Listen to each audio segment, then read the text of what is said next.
Hi everyone, it's Lynn. Welcome back to our color talk. Sorry it's taken me a while to get this one to you, but just stuff, life. Anyway, so we're gonna talk about tumbleweed. Oh my gosh. When we pulled this color, I have to admit I was really like, do I have anything that's even close to that? And then I remembered this unfinished quilt. I know I'm the only one who has unfinished quilts, but in reality, I can't be. I can't be the only one who has unfinished quilts. So I thought of this quilt, and it's a long star I did years ago. It's actually a broken long star, which means it's got the star in the center, and then it has the blades that kind of surround it that fan out, and it's called a broken lone star. And I've done several of these Lone Stars. I love this technique.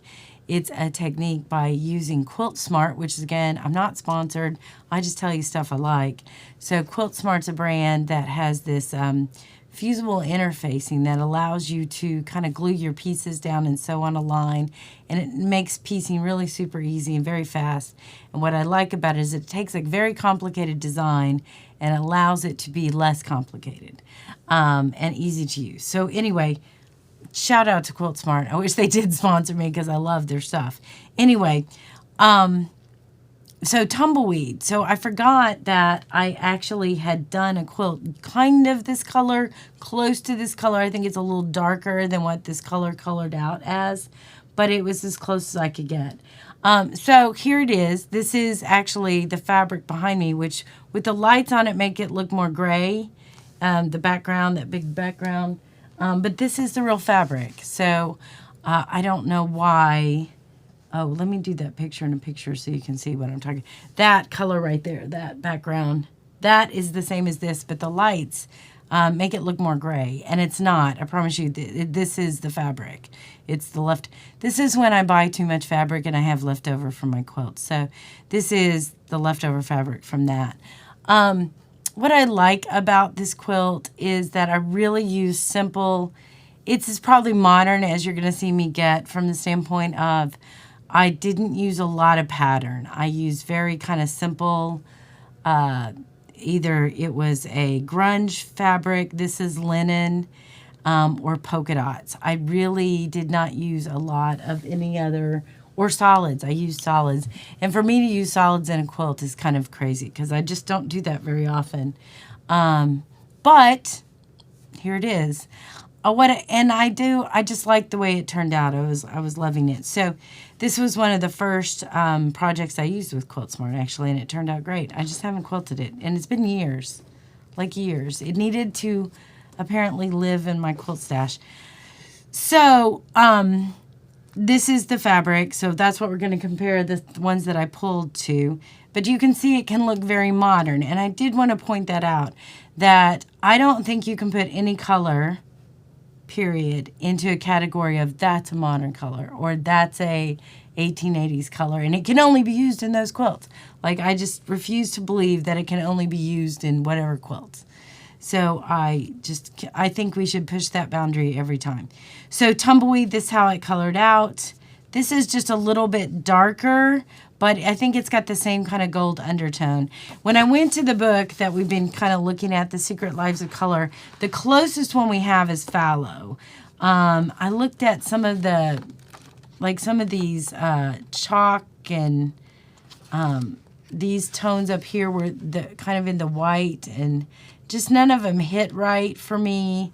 So I ended up with fallow. What I liked about this, or what I found out about this color that I think is kind of interesting, we've been referring to this color since the 10s, I don't even know how to say that, 1072. So the 11th century, essentially. But fallow is a faded, caramel tawny color, the tint of withered leaves or grass, which, like, this really does look like when it's fall, the ground coverings and stuff kind of had this look. It's one of the oldest colors in the English language, which I thought was interesting. From the 1300s, the word has been applied to farmland resting between seasons to replenish the soil. So we still speak of fields lying fallow. All right, so that's and I think that's interesting because Crayola named it Tumbleweed, and it's fallow, so I kind of feel like they kept the same kind of meaning behind it. Also used to describe animals with coats that help them melt into their surroundings. An early debut was in Beowulf, where it was used to describe horses, and Shakespeare mentions a fallow greyhound in the Merry Wives of Windsor. So just an interesting color. I thought a little bit interesting background. Now, I will say I think that, and what I'm going to do is just undo this one and we'll look at this one. I think that this is going to just, I'm going to compare everything to that. I'm going to take this away so we don't have green messing this up. Oops. All right, so here we are. Isn't that, it is a pretty color. It's just a pretty color on its own. Now, I did just kind of pull what was on top. I think this is a more versatile color than you think. Of course, I thought it went really well with this novelty. It would go great with that. I think it looks fantastic with our creams because it just has that brown. It's already got that brown tone in it. I mean, I know that's novelty, but that's kind of sophisticated. If you didn't know that was Elsa and Anna, like that's kind of a sophisticated palette with those purples and blues. Take away in your mind, this is characters. Put in there, just look at the color. The color of the dark, deep purple, the color of that really rich browns that you get with the reindeer and Kristoff. Take a look at the blues and how that ice blue kind of goes into that with that hint of orange from Anna's hair and the Olaf's nose. If you just look at the colors, can you see how that's kind of a sophisticated palette? It really is. I should have pulled more from that. So anyway, I'm going to leave these up for a second because I think they go with a lot. All I'm doing is changing one fabric. Now, same thing. You've got this blue and red in here. It lending itself to the dark brown, and I'm just taking it with these two neutrals. Just kind of the creamy or the, and this is even more of a white kind of neutral. An off-white, kind of a chalk color maybe. So paisleys work well. I thought this was interesting if we just did this rusty red. Isn't that pretty? That's just like a Now, again, to me, this doesn't read a certain time frame either. Like, I think that would totally work. Here's some William Morris. Oh my God, that's gorgeous.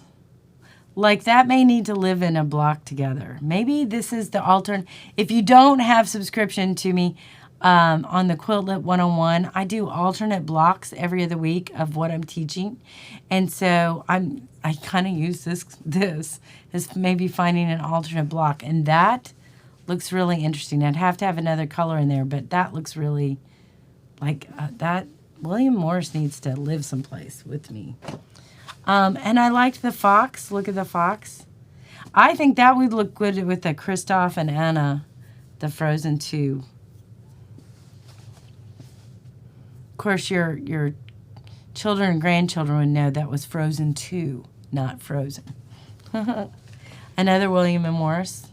William and Morris is going to lend itself to this. I'm just already, I will tell you, any print from them is going to look good with this color. It's just going to live there. I don't know that I hate those two. Not together. I mean, together. Those kind of, I personally am loving this color. Now look, this is a kind of kitchen.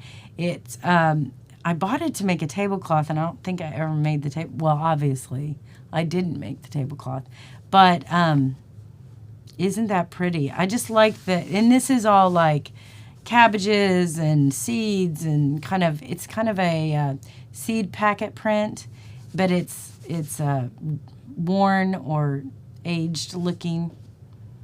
I like that with that too. Look at how pretty. This is a really versatile color. Okay, this is just, this could just live with that golden. But what if I put, bum, bum, bum. That's really nice. This is just trees. Look at those trees. I really like this green, and I know it's because this really has gold in it. It's got a yellow in it. The fawn does, or the tumbleweed does, has a yellow in it, and I think that's why it looks so good. Here we go with the jars. I tried to pull new fabrics this time. I think sometimes I just get, yes. Of course, this is that paint palette that had the, you know, Moda did those. It was like paint by the number type of fabrics. And this was one of those, and I just bought a bunch. I just liked it. But this kind of lives in that same, it would go with that. Yeah, definitely. Now, this is some of that, and you've seen the bolt of this that I bought, but the national parks. But I think this just is the same. It's going to work with all those national park kind of Joshua Tree. Look at the moose. I love moose. I just think they're, although I will tell you, oh, there's the Great Smoky Mountains. That's the one that I grew up going to every year. Yeah, so my dad lived in Knoxville, and we went to the Great Smoky Mountains every year. And my husband did too. So this is Cave Facet Tumbleweed. It is not something you normally see Cave in. A lot of people, when they buy and use Cave, they always go for the blues, the bright blues. You see a ton of the blues, and maybe the reds. But this is a Cave pattern, and I bought 3 yards of it because I was like, it's so different than I'm used to seeing from him, and it's my favorite Cave. And I haven't found a place that I'm going to use it yet, but I tell you, look how that makes me feel very happy that this would all go together. Just, I love Cave. Cave is a colorist of our century, that's for sure. Another Cave. But this is the bright one, and I think even though there is none of this color is in here, this would go with this well. Yeah, so you can see the two different, and I think I liked this one because the background was that really, like, it's not a navy blue, it's more of like country type of blue, and just great. Now this we saw last time too, but I just wanted to point out these reproduction 1800s colors. This is going to live right along with all those, right? But when you look at that, it's like, that is purple. That's just purple. You know? It's going to go with all of these. I love that print. That's just a cool print. And I like how it's just all the little dots and just fun. Okay. That's, so 1800s reproduction stuff. Oh, this is some of the stuff I bought not too long ago, but this is the travel kind of thing, and I felt like it can go with that as well because it picks up those colors very much so. Look at the stamps. I just think those are cool. I haven't been to a lot of these places. Well, I've been to New York, so there you go. The Big Apple. There you go. Love it. Those are kind of fun. Then these are just some of the solids that we, you know, kind of looked at. And you could make a quilt of just these kind of solids. Somebody wanted to see a gray. That's kind of a gray. Actually, that's 2 different colors. Dun, dun, dun. Look at that. Can you tell? There's 2 different colors. This is more of a gray, and that may be more of a khaki looking color. Yeah. I guess when they cut it for me, they stacked it together. Okay. Then you've got the darker greens, blue. Here's another art gallery with just the books. I'm going to put that there because I think, so you can see how all these they live in the same kind of grouping, so they're always going to be really easy to go with it. But I just think it's an interesting color combination. Very subdued. I think very men's suits. I think men's clothing. I like this ice blue with this. I think that that's a neat, the dark with the pink and the ice blue. There's a fly around here. Go away. Oh, I killed, no, I didn't. Thought I killed it. But I like that. And then here you've got like more of these pinks. So you got really light colors that I think blend well with that as well. Okay, now we're going to go a little bit more dramatic. Route 66. Here, turn it where it's upside. Definitely goes with that. It's going to go with that all day long. Even though this black, I think it kind of lends itself, it would look good with it. I did a double wedding ring quilt with this as the background. Totally turned out great. It was just amazing. This print you've seen before. It's my book print that I haven't used yet. But love that it would go with this. And look, it goes with the books. This may need to live together too. I don't know. Just leave that there. I keep thinking I love this one. Okay, now I'm going to switch to more. Oh, here's the gray. I'm pretty sure this would go with that cafe that I like so much. This gray would. Let's pull it. Let's see if I can get it back. What? That's nice together. Do you see that? That and these three? I think that, and this has gray in it. It's just a darker gray.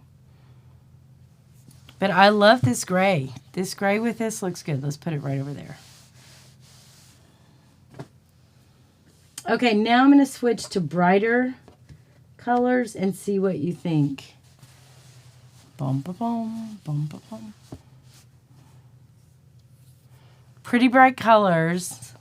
I'm going to take that away. Let's move this over a little bit. I love it with these colors. I love that color combination.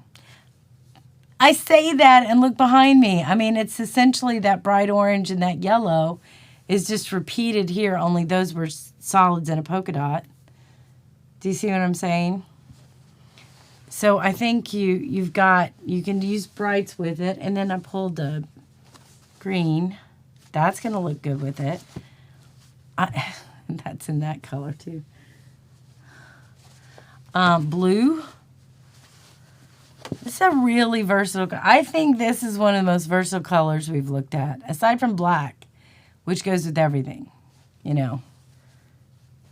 I don't hate any of these with it. That's neat. And look, if I pull that and this next one, which is that blue, that's a nice sophisticated look. Y'all, I really like that. That looks really neat. Got a nice floral with that kind of country blue, and then that green. Just a little bit, not too much. With that, I love it. Definitely love it.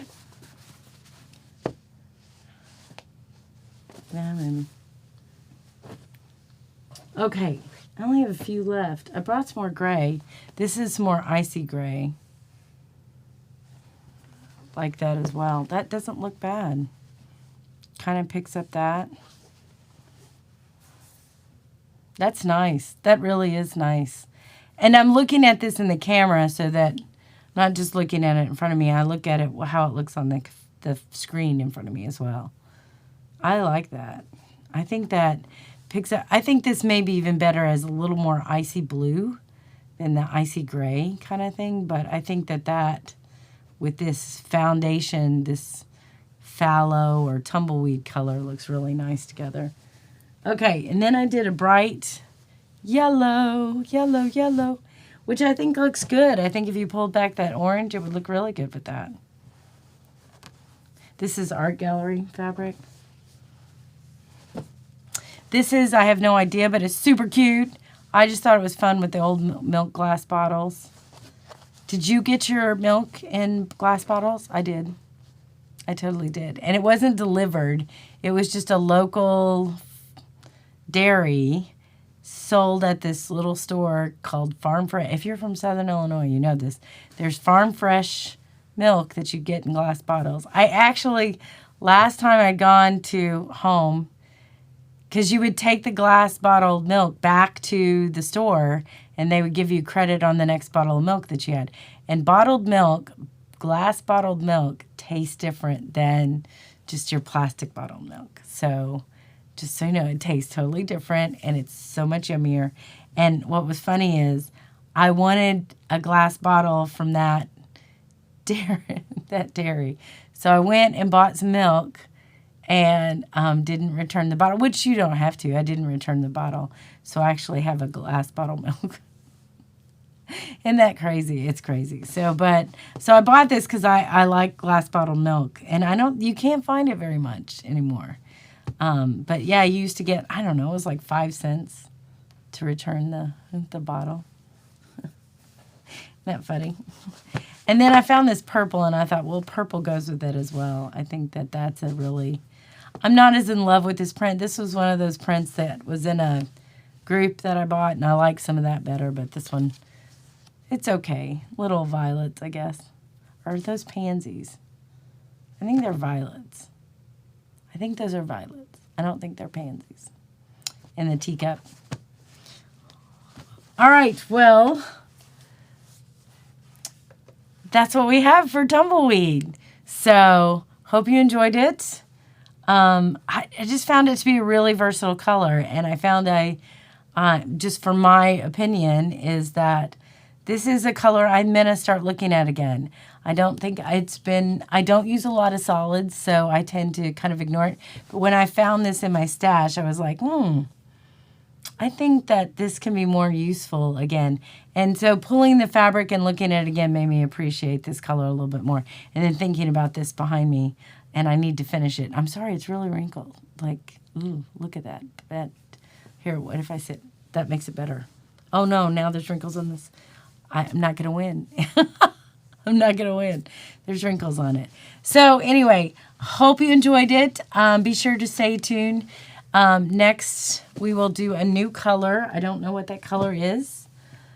And like, share, and subscribe. Be sure to check out Quiltlet 101 if you haven't done that already. And I will talk to you soon. Bye.